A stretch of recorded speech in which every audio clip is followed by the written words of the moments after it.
Hello everyone, welcome to my class. आज के topic में हम अकाउंटिंग इक्वेशन के कुछ रूल्स पढ़ेंगे। चलिए बढ़ते हैं। सबसे पहले हम समझते हैं अकाउंट्स क्या होता है। अकाउंट दो टाइप्स के होते हैं, एक होता है डेबिट और सेकंड होता है क्रेडिट। डेबिट को DR करके लिखते हैं एंड क्रेडिट को CR करके लिखते हैं। अकाउंट को लिखा जाता है A/C।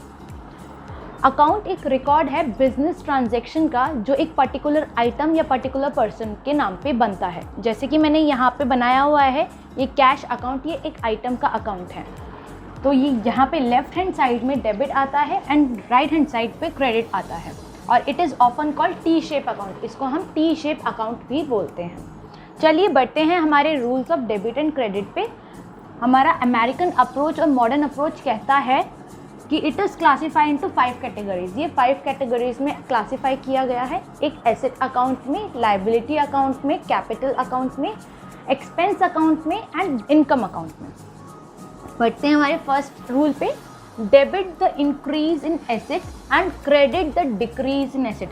जब एसेट इंक्रीज करते हैं तो डेबिट होता है, डेबिट साइड लिखी जाती है, और जब एसेट डिक्रीज होता है तो उसे क्रेडिट साइड लिखी जाती है। जैसे मैं एक एग्जांपल देके समझाती हूँ। Machinery purchase ₹50,000 on cash. यहाँ पे मशीनरी परचेज की गई है कैश बेसिस पे। यहाँ पे जो मशीनरी है वो मेरा एसेट है और साथ ही साथ जो कैश है वो भी मेरा एसेट है। मशीनरी इंक्रीज हुई है 50,000 से एंड कैश डिक्रीज हुआ है 50,000 से। सो जो मशीनरी है वो डेबिट साइड आएगी और जो कैश है वो क्रेडिट साइड आएगा। बढ़ते हैं सेकेंड रूल पे। Credit the increase in liability and debit the decrease in liability. जब भी लायबिलिटी इंक्रीज होती है तो उसे क्रेडिट साइड में लिखते हैं और जब भी लायबिलिटी डिक्रीज होती है तो उसे डेबिट साइड में लिखी जाती है। तो हमारा सेकेंड ट्रांजेक्शन है जो इस लायबिलिटी को समझाता है। Purchase goods from ABC company ₹20,000 on credit. हमने गुड्स परचेज करे हैं 20,000 के ABC कंपनी से ऑन क्रेडिट बेसिस। तो यहाँ पे जो स्टॉक है, एसेट, वो मेरा इंक्रीज़ हुआ है और साथ ही साथ मेरी लायबिलिटी वो भी इंक्रीज़ हुई है क्योंकि मुझे उसे पे करना है, मैंने पे करा नहीं है अभी तक। तो क्रेडिटर इंक्रीज़ हुए हैं। क्रेडिटर क्या है? मेरी लायबिलिटी है, वो भी इंक्रीज़ हुए हैं। तो क्रेडिटर जब इंक्रीज़ होते हैं तो क्रेडिट साइड लिखा जाता है और स्टॉक एसेट इंक्रीज़ हुआ है तो वो डेबिट साइड लिखा जा रहा है। मेरी सेकेंड ट्रांजैक्शन है पेड टू ABC कंपनी ₹50,000। मैंने अपने क्रेडिटर को पैसा पे कर दिया है तो मेरे क्रेडिटर डिक्रीज़ हो गए। क्रेडिटर डिक्रीज़ हुए, साथ ही साथ मेरा कैश भी डिक्रीज़ हुआ। जब क्रेडिटर डिक्रीज़ हुए मतलब लायबिलिटी डिक्रीज़ हुई है तो डेबिट साइड आएगी एंड साथ ही साथ जब मेरा कैश डिक्रीज़ हुआ है तो वो भी क्रेडिट साइड आया। नेक्स्ट रूल पे बढ़ते हैं। Credit the increase in capital and debit the decrease in capital. जब भी मेरी कैपिटल इंक्रीज होती है तो उसे हम क्रेडिट साइड पे लिखते हैं और जब मेरी कैपिटल डिक्रीज होती है तो उसे डेबिट साइड पे लिखा जाता है। मैं इसको एग्जाम्पल के साथ, ट्रांजैक्शन के साथ समझाती हूँ। ABC company introduce capital ₹5 lakh. तो यहाँ पे ABC कंपनी ने कैपिटल लगाई है ₹5 लाख। तो 5 लाख से मेरी कैपिटल इंक्रीज़ हुई है और साथ ही साथ मेरा कैश भी इंक्रीज़ हुआ है। मेरी कैपिटल इंक्रीज़ हुई तो क्रेडिट साइड आई, मेरा कैश इंक्रीज़ हुआ तो डेबिट साइड आया। नेक्स्ट ट्रांजैक्शन है जब मेरी कैपिटल डिक्रीज़ हो रही है। Cash withdrawn by the owner for personal use ₹5,000।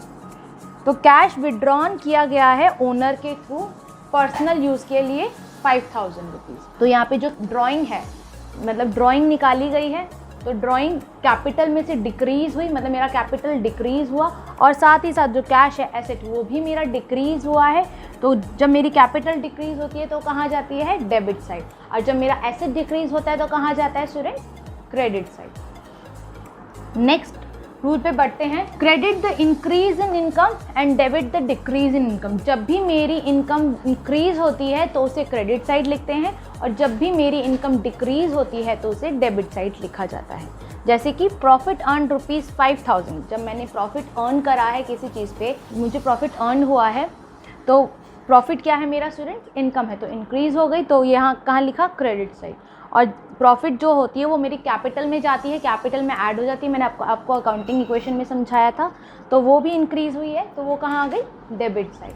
अब हमारा लास्ट रूल कहता है debit the increase in expense. जब भी मेरे एक्सपेंस इंक्रीज हो रहे हैं तो वो डेबिट साइड जाएंगे और जब भी मेरी डिक्रीज़ हो रहे हैं एक्सपेंस तो वो क्रेडिट साइड जाएंगे। जैसे कि लॉस इनकर्ड ₹5000, मेरे को लॉस हुआ है ₹5000 का, तो यहाँ पे जो लॉस है वो मेरा एक्सपेंस है, वो इंक्रीज़ हो रहा है तो वो डेबिट साइड जाएगा, और जो लॉस होता है वो कैपिटल में से लेस होता है तो वो कैपिटल मेरी लेस हुई तो वो भी डेबिट साइड जाएगी। स्टूडेंट्स, ये कुछ रूल हैं, इनको एज इट इज़ याद करने हैं। एक बारी मैं फिर से इनको बता रही हूँ।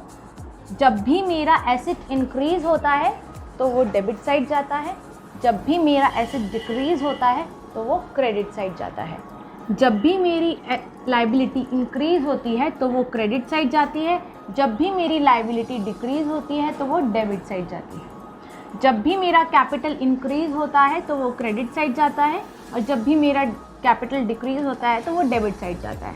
इनकम इंक्रीज़ होने पर क्रेडिट साइड, इनकम डिक्रीज़ होने पर डेबिट साइड। एक्सपेंस इंक्रीज़ होने पर डेबिट साइड, एक्सपेंस डिक्रीज़ होने पे क्रेडिट साइड। इसको एज इट इज़ याद करने पड़ेंगे। ये हमारे अकाउंटिंग रूल्स हैं, इन्हीं के थ्रू हमारे आगे के क्वेश्चन जर्नल लेजर्स सॉल्व होंगे। आज के लिए बस इतना ही। Thank you and stay tuned.